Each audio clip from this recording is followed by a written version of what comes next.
good day bro, my name is Tasor Pingaro. So dito tayo ngayon sa may Nagcarlan, Laguna.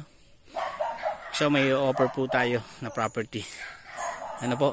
Ito po mismo. Ayan. So Nyogan, Lanzones.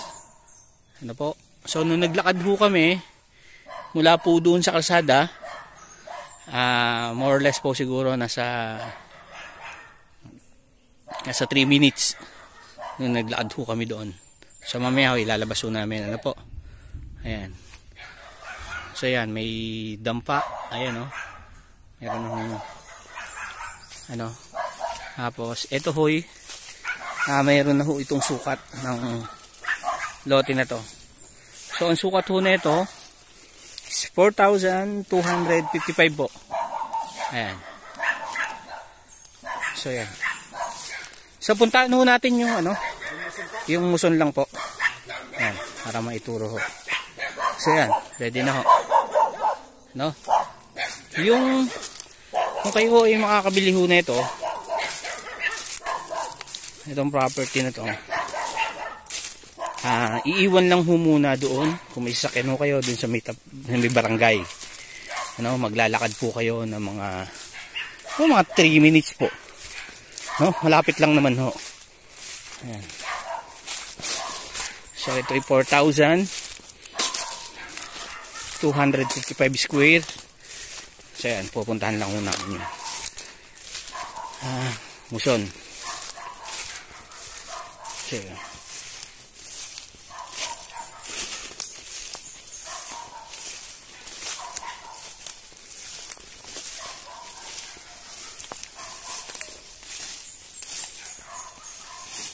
Ayan po. Doon. Ayan. Oo. Ayan na po yung muson. Ayan. Tapos, papaganto po tayo. Oo. So ito. Mula po dyan, sa property na yan, papunta ho doon. So, puntahan ho natin. Ano, hindi na ho itong kasamang sagingan. Ayan. Ito lang po, maraming mga lanzones. So agandaan ho, namumunga ng mga lanzones. No? Ano po?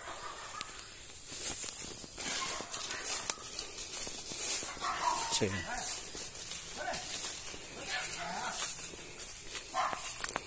Ayan po. Nagcarlan, Laguna po. So doon po sa labas, marami na pong mga nakatira dyan. Ano po? Saan? Kaya meron ng muson. Hanapin ho natin yung isang muson.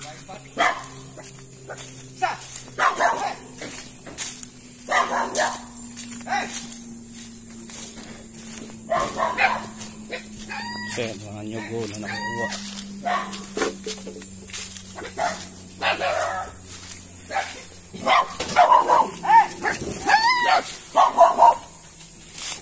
Ayan. Ito po. Possible ito title ho. Ayun.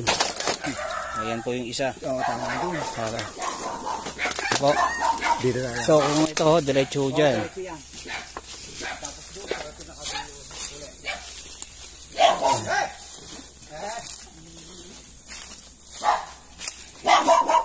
So yan, possible po ito title. Titulado po ito. Ayan. So yun. Ang maganda ho, flatland, maraming tanim,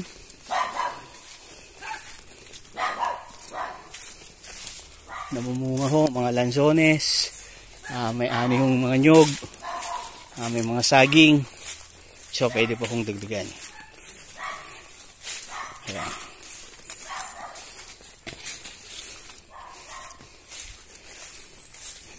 So yan, siya po yung nagmi-maintain. Ano po? Siya po ang anak ng may-ari. Kaho, alam niya po lahat. Or kung sakali naman ho, yun yung mabili, pwede nyo naman ho yung palagaan dyan sa kanila. No? Ayan. Dahil nga lang ho daw binibenta na dahil medyo may edad na ho daw ang magulang. Ano? So paghahatian na lang daw. Yun. So yun po. Ayan. Ano po?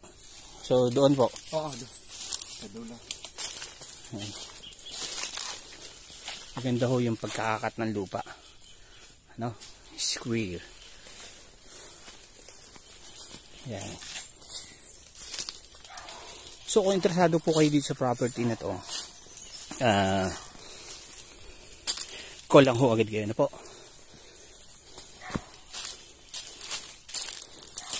So title po ito,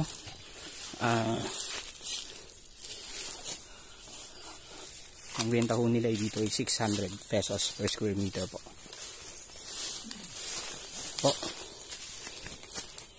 So ang sukat 4,255 square. Ano po? Yan, kasama po yan mga yan.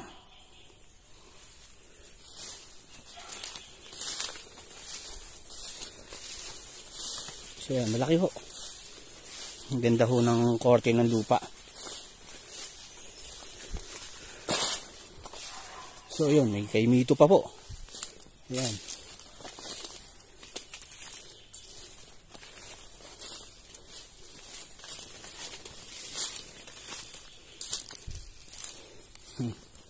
Kasama po itong kay yung kay Mito?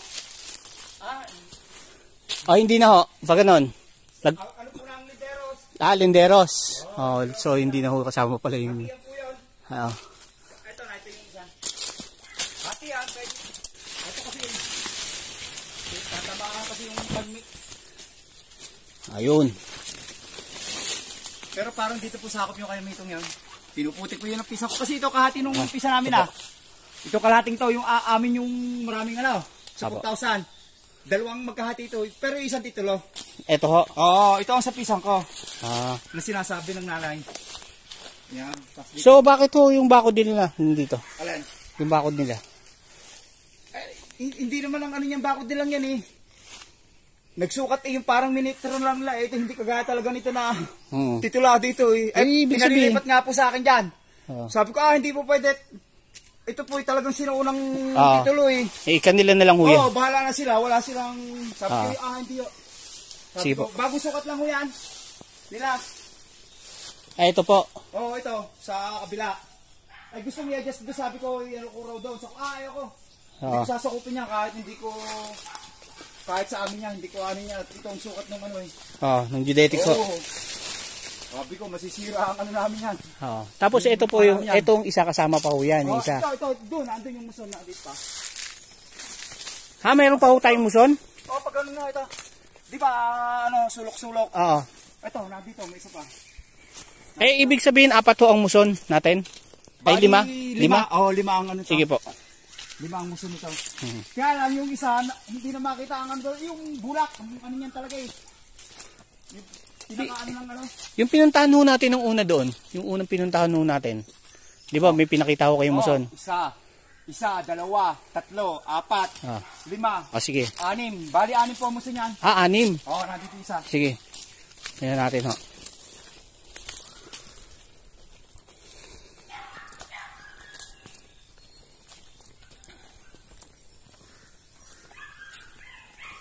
So 6 daw ang muson.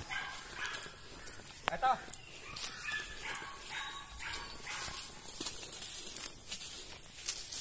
Kaya hindi ko inaano yung mga muson at dati na yan.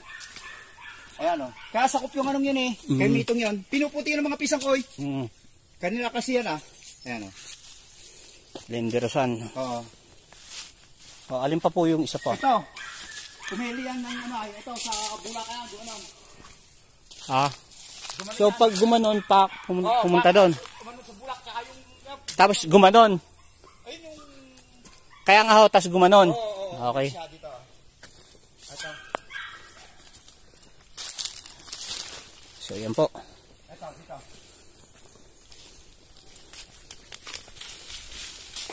Ito itong ano na to. Kaya lang, hindi naman ang musin dito eh. Ito na talagang bulak ang ano yan eh. Yung pinaka muson niya. Oo, yan. Ang pinaka ano. Tapos yun, yung ating kinunan yung unang-una. Ayan o. Ayan po. Pumunta ho. Hindi kayo maliligaw o. So pumunta ho doon. Oo, ayun yung una natin kinunan muson. Tsaka yun, ayan. Sige po. Yun na. So ayan po.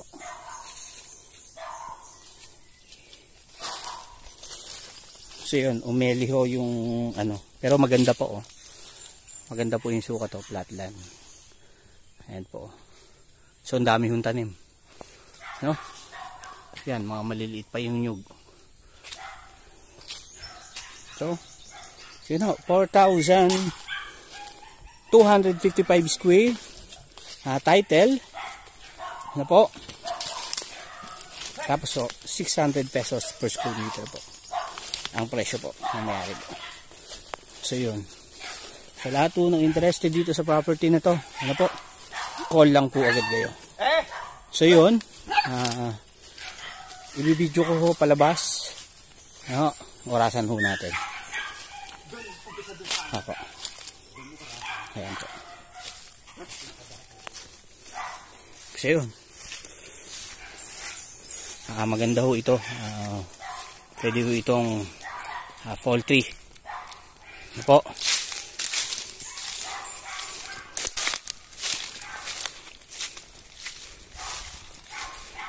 So yan, dito ho natin orasan. So lalabas na po tayo. Orasan ho natin. Ano po? Dito lang ho tayo dadaan. So dito ho, hindi pa ho makakapasok ang sasakyan. Ano po? Sige po. Yan. So saan ko mabilis na daan?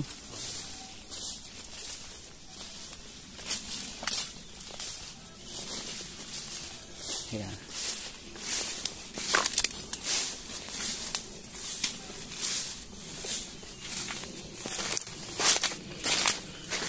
So yan, dito naman ho, kung sakali ho mabili nyo yan, yung property na yan. Ano yan? At gusto nyo pa hong bumili, malamang ho yan, magbebenta ho na yan, yung mga katabi niya yan. Yung katabing lote na ho na yan. Ibibenta na po yan lahat.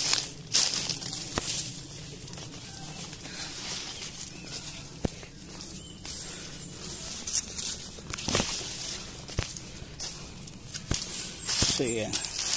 Lapit lang naman ho ito.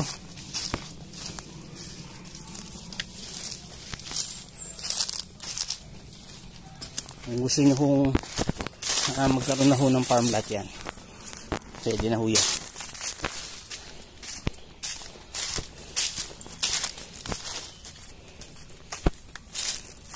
Kayo may ani. Anong problema dyan? No? Hindi yan mawawala. Yan na po, malapit na po tayo sa ano,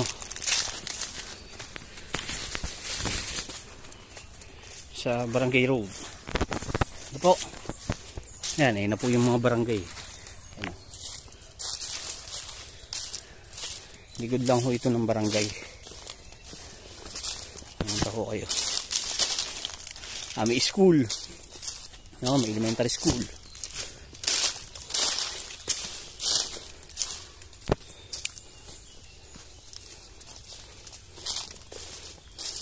Tapos ang ano, ang sasakyan nyo iwan lang ho dyan. Dyan sa barangay road. Or dyan sa mismong barangay. Ano po?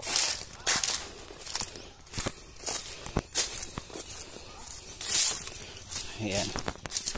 Pero kung kayo ay mabagal-bagal maglakad, abot kayo ng 4 minutes. No? Pero kung kayo mabilis, ano ho namin, kagaya ho namin, yan, may mga bahayan na po. So, pwede naman ho kayo magpalagay ng kuryente dyan. Ano po? Kaya lang ho naman, medyo mabagal tayo. Dahil ho, nagbibideo tayo. Ano po? Ayan, ayun na po mismo yung barangay hall. Ayan, ayan po yung pump ng tubig. Yan, may basketball court. Yan, may chapel. No? At mismong barangay. So yan, dito na ho. Yan na po yung barangay. So yun, thank you so much po and God bless po. Business na watch my video and subscribe po. Huwag niyo pong kakalimutan mag-subscribe para lagi po kayo update sa ating mga binabag na farm lot. Yun, thank you so much ulit.